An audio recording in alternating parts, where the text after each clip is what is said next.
Bonjour à tous ou bonsoir, j'espère que vous allez bien. Alors une petite vidéo aujourd'hui pour revenir sur Kikoka et vous montrer un peu les essais qu'on est en train de faire.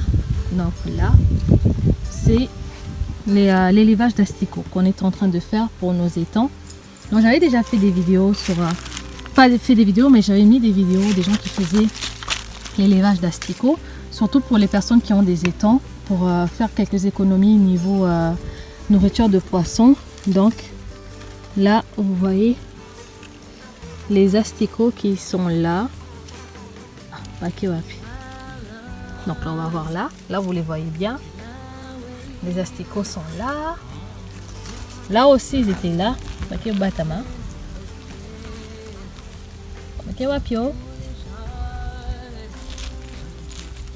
là ils sont là. Donc là on va les laisser un peu grandir.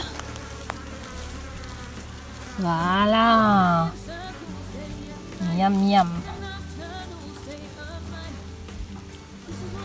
Donc voilà. Là on a fait un mélange de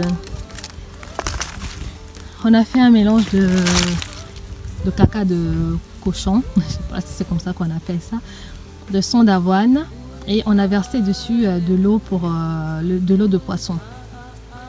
Quand on vide les poissons, on a mis ça dedans pour bien attirer les mouches que vous pouvez voir qui sont là, et ça va nous faire un complément alimentaire pour les poissons.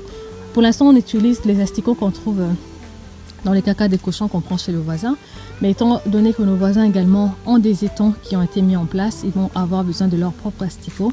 Donc nous on a commencé notre propre élevage. Donc là c'est les essais qu'on a commencé à faire. Donc j'étais venue lundi ou mardi, j'étais venue faire ça pour faire le mélange et tout. Donc là on est jeudi, on voit que les asticots sont là mais ils sont encore petits. Franchement c'était mardi que j'avais... bref, en tout cas les asticots sont là, ils sont encore petits, donc on va attendre encore 1 ou 2 jours pour qu'ils grossissent un peu et on va commencer à donner ça au porc. Et là le but c'est de pouvoir avoir une vingtaine de bacs de seaux comme ça, ou même plus, hein. Donc commencer à faire notre propre élevage. Donc il nous faudra peut-être, pour l'instant on va les mettre par terre comme ça, on va avoir tout un plat, on va les mettre comme ça, et après à la longue il faudra qu'on mette des étagères et les mettre un peu dans un endroit où il n'y aura pas trop de circulation, pas à côté de la maison des gens ils vont vivre. Et vu qu'il y a des mouches, il y a quand même une petite odeur, hein. C'est pas les mouches soda, là c'est les mouches normaux. Et on va commencer à avoir nos asticots pour pouvoir donner au quotidien en complément alimentaire par rapport à l'alimentation qu'on donne aux poissons au quotidien. Donc voilà un peu. Et là vous avez nos tomates qui continuent à pousser gentiment. Normalement l'agronome nous a dit que d'ici le 10 août on va pouvoir les enlever, parce que certains sont déjà en fleurs, d'autres commencent à être en fleurs, mais normalement il nous a dit que d'ici le 10 août on pourra commencer la récolte. Et également c'est tout cet espace là qu'il y a ici, vous voyez tout cet espace qu'il y a là est un espace perdu pour l'instant, et moi ça m'embête parce que c'est un espace qui doit être utilisé pour la partie maraîchère. Et en fait on aurait voulu, à la base il aurait fallu que tous les pondous qu'on avait mis ici à côté des étangs ne soient pas des pondous, mais que ce soit la culture maraîchère. Donc là on attend décembre, on va être patient vu qu'on a déjà mis du pondou, et une fois que décembre va arriver, ça aura fait 1 an, on va pouvoir les enlever. Et cette partie là qui est très grand on va dire, et qui a surtout comme l'agronome a dit plein d'azote, parce qu'il y a tous les feuilles mortes qui sont ici, qui se décomposent ici, on va pouvoir l'exploiter. Mais pour pouvoir l'exploiter, on a cet arbre là qui pose problème, parce que ça apporte de l'ombrage à cet espace. Donc il n'y a pas beaucoup de soleil, donc si on met des tomates ou des légumes qui ont besoin de soleil, ça va poser problème. Donc la seule chose qu'on a, c'est d'enlever peut-être cet arbre là, qui c'est des manguiers Bamanga Singa. Donc et celui-là c'est ce qu'à la base qu'on voulait enlever, mais on va pas l'enlever parce que c'est les madoshines, les mangues à madoshine, donc les bonnes mangues là. Donc il va falloir juste qu'on le taille cet arbre pour pouvoir permettre au soleil, à la lumière, de pouvoir venir taper sur cet espace là pour pouvoir en fait donner de l'énergie aux plantes qu'on va mettre ici. Et moi à la base je voulais qu'on mette des amarantes, mais l'agronome dit que non, il faut mettre des épinards. parce que voilà, si on fait en sorte qu'il y ait de la lumière qui rentre, le soleil qui rentre, on va mettre les épinards parce que les épinards se vendent également plus cher et ça pourra marcher ici.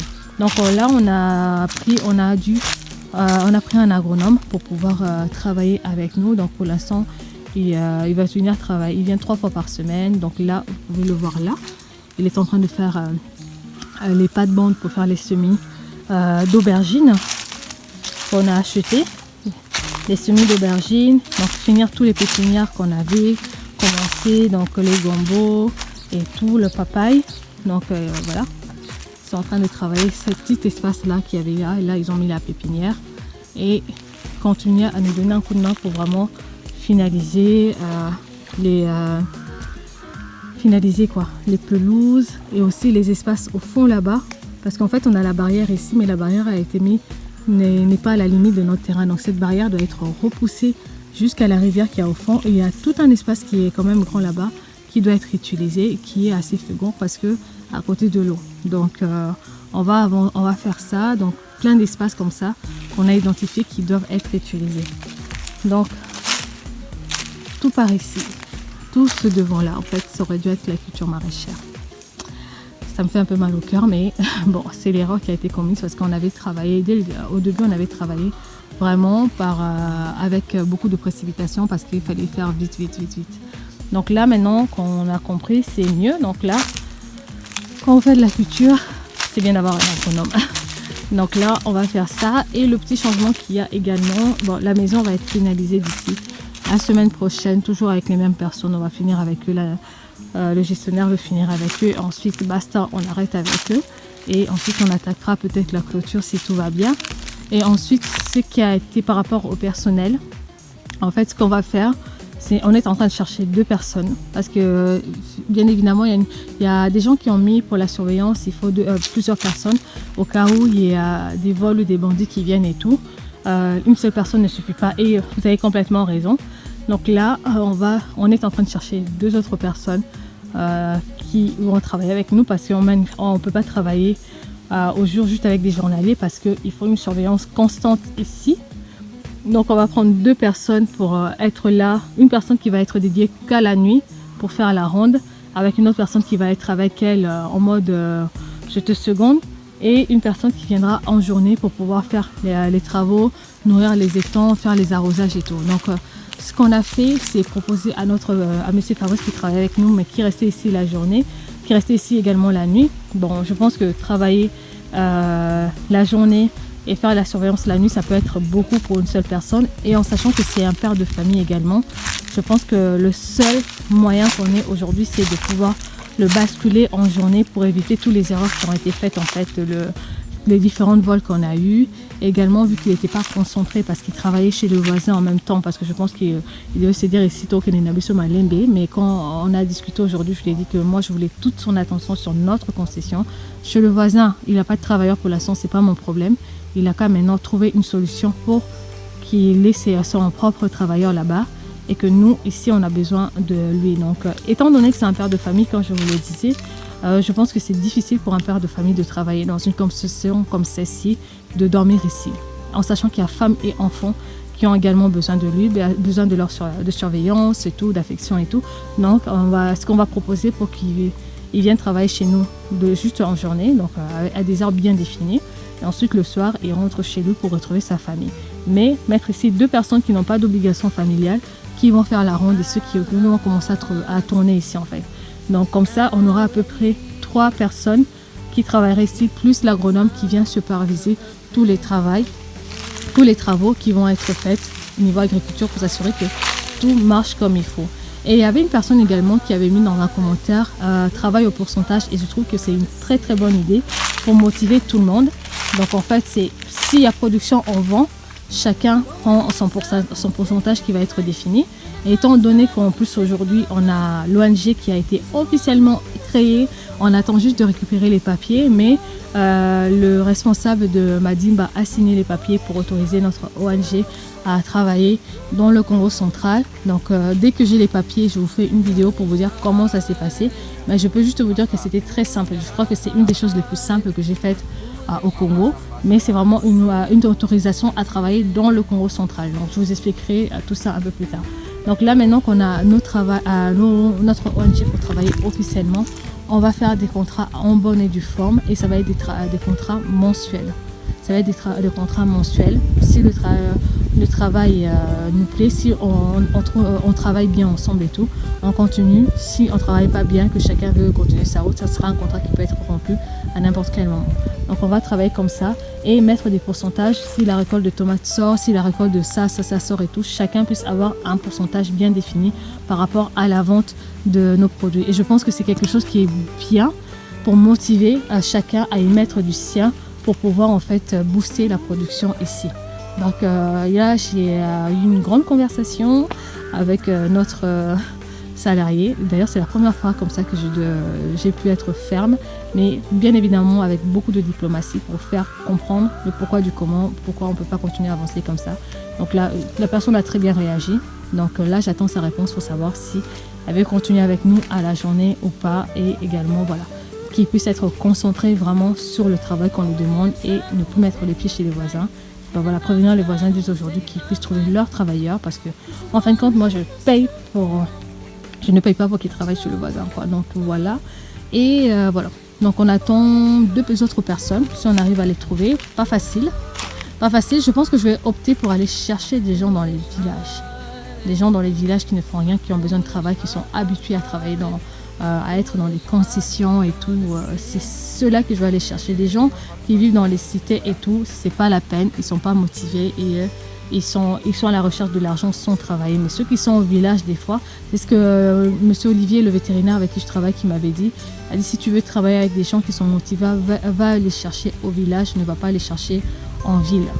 En ville, c'est pas les personnes qui sont motivées. Donc voilà où on en est, et on va trouver également une équipe vraiment dédiée pour le pondou séché. Donc c'est tout ce qui doit être mis en place. Donc pour en fait bien améliorer, pour éviter certains conflits, on va trouver une maman qui va commencer à venir faire à manger chaque jour. Donc la maman va venir 3 heures par jour cuisiner pour les travailleurs qui vont être ici. Donc, et ensuite peut-être voir aussi trouver un motard qui va commencer à aller chercher les personnes pour qui on travaille, les ramener et aussi venir les déposer ici et les ramener chez eux, et voir avec lui négocier un salaire au moins pour pouvoir faire ça. Donc au niveau transport et nourriture, le problème sera réglé de cette façon. Donc là maintenant, j'ai motivé tout le monde. Normalement, j'ai motivé tout le monde. J'essaie de me motiver également moi-même, parce que je me dis c'est pas facile pour moi, parce que c'est tous mes économies. Je vous avoue que des fois j'ai un peu peur. Mais tout ce que je sais, c'est que je dois récupérer mon argent. Donc je me motive par rapport à ça. Et étant donné qu'on est passé aussi ONG, parce que notre but c'est d'impacter sur la communauté, c'est de créer des emplois, c'est de pouvoir aller à racheter la production d'autres producteurs, donc tout ce qui est Boulokoutou, Sinda, d'autres productions, pour pouvoir les transformer et les valoriser. Donc ça va impacter sur la communauté. Et du coup, on va essayer vraiment de trouver des fondations qui puissent nous aider financièrement, parce que je me rends compte qu'au bout d'un moment, je suis également financièrement à bout de souffle, j'y arriverai pas. Donc à tenir la route si on commence par récolter rapidement, à faire des ventes rapidement. Donc au moins bénéficier des aides de fondation pour pouvoir en fait nous agrandir et faire nos différentes structures qu'on voulait faire. Et également faire des crowdfunding. Donc je vais vous parler de mon projet, de la plateforme crowdfunding dont je suis en train de travailler actuellement. Le crowdfunding, c'est une plateforme participative, et en fait on va proposer des produits à nous à la vente. Du coup en fait vous achetez, là c'est comme si vous faisiez un don, mais moyennant bien évidemment, nous on vous envoie un produit ou on vous propose un service et sur la plateforme, pour que nous ça nous fait des financements, et ça nous permet également d'écouler nos produits, et vous ça vous permet de nous faire un don. Le Bakou façon comment on n'a pas assez, donc j'en ai marre de souffrir, donc je vais aller toquer à toutes les portes pour que ce projet puisse prendre forme, pour que derrière on puisse vraiment avoir des gens sérieux qui travaillent pour nous, et surtout s'assurer qu'ils puissent avoir un salaire chaque mois. Bien évidemment, moi je tenais juste à préciser, tous mes salariés sont payés chaque mois au salaire qu'ils m'ont demandé de leur payer, et ils n'ont jamais leur argent après le 5. Comparé à beaucoup de personnes que je vois ici qui me disent ça fait 2-3 mois qu'on n'a pas été payé. au moins je suis fière de vous dire que malgré les difficultés que je traverse financièrement, je m'assure toujours que toutes les personnes qui travaillent avec moi soient payées avant le 5 pour qu'ils puissent s'occuper de leur famille. Donc on ne peut pas dire que la faute Rabamote ni quoi que ce soit, ils sont payés à l'argent qu'ils demandent qu'on leur paye. Non, et avant le 5, ils sont payés. Quitte à ce que moi je me serre la ceinture, mais au moins ce respect-là, je le donne à tous mes salariés. Donc derrière, bien évidemment, je veux également des résultats. Aujourd'hui, la personne avec qui je travaille, qui mérite d'être récompensée, et je n'attends qu'une seule chose, c'est de pouvoir vraiment le donner, c'est Rinedi, celui-là qui travaille bénévolement pour moi. Je le dis, hein, il travaille bénévolement pour moi. Et lui comme moi, on n'a aucun salaire parce que toute l'énergie est mise pour que nous puissions ici travailler, à pouvoir récolter et devenir indépendant à Kikoka pour que chacun puisse à la longue toucher un salaire qui est convenable en fait. Donc c'est pour ça aussi que je vais être obligée de rentrer en France, commencer à travailler, moi de mon côté, pour pouvoir m'assurer que je puisse lui donner quelque chose chaque fin du mois, que son bénévolat puisse prendre fin parce que je le remercie énormément pour tout ce qu'il fait pour moi. Mais derrière, j'ai aussi envie qu'il puisse avoir quelque chose qui lui revienne. Même s'il me dit qu'il attend d'abord la production avant d'être payé, il veut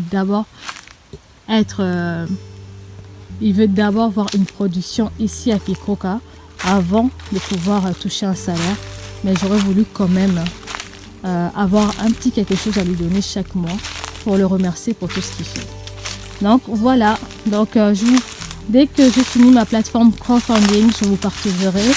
Et pour ceux qui voudront nous soutenir et tout, vous pourrez avoir ce choix-là d'aller nous soutenir sur cette plateforme-là et acheter nos produits ou bien faire un don tout simplement. Et je vais vous le transmettre.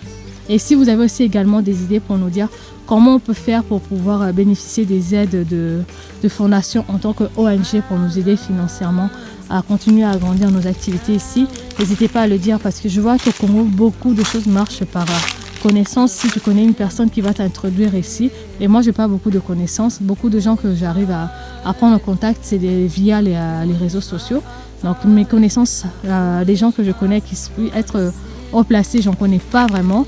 Mais si vous avez des idées que vous pouvez nous aider à avoir des financements au niveau des ONG et tout, franchement, dites-le nous, écrivez-nous en privé et votre aide sera vraiment le bienvenu. Et à côté, bien évidemment, on proposera des choses pour que vous puissiez profiter également de Kikoka et tout, donc de tout ce qu'on fait ici.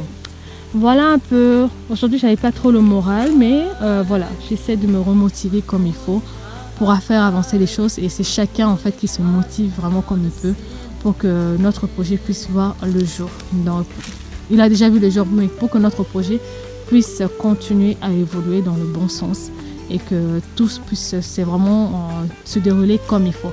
Mais je sais aussi qu'on avait parlé du fait qu'il y avait des gens qui ont posé des questions, pourquoi est-ce qu'avec les étrangers ça marche mieux. Et j'avais déjà fait une vidéo à ce propos l'année dernière. Je pense qu'avec les étrangers ça marche mieux parce que tout simplement les étrangers viennent ici et passent du temps ici, travaillent dans leur business, vivent dans, par exemple, la ferme jaune. C'est un couple de Suisses, hein, mais il y en a toujours un qui est en permanence sur place pour s'assurer que tout marche bien. Si ce n'est pas le mari, c'est la femme, mais ils sont sur place en permanence. Et je pense aussi que c'est un des critères qui fait que les choses marchent bien comme il faut. Donc je ne sais pas si... je pense qu'un jour je vais être obligée de déménager carrément au Congo pour venir sur place ici et suivre toutes les choses comme il faut. Et pour l'instant, moralement, je vous avoue que je ne suis pas encore prête à quitter définitivement la France pour venir habiter ici.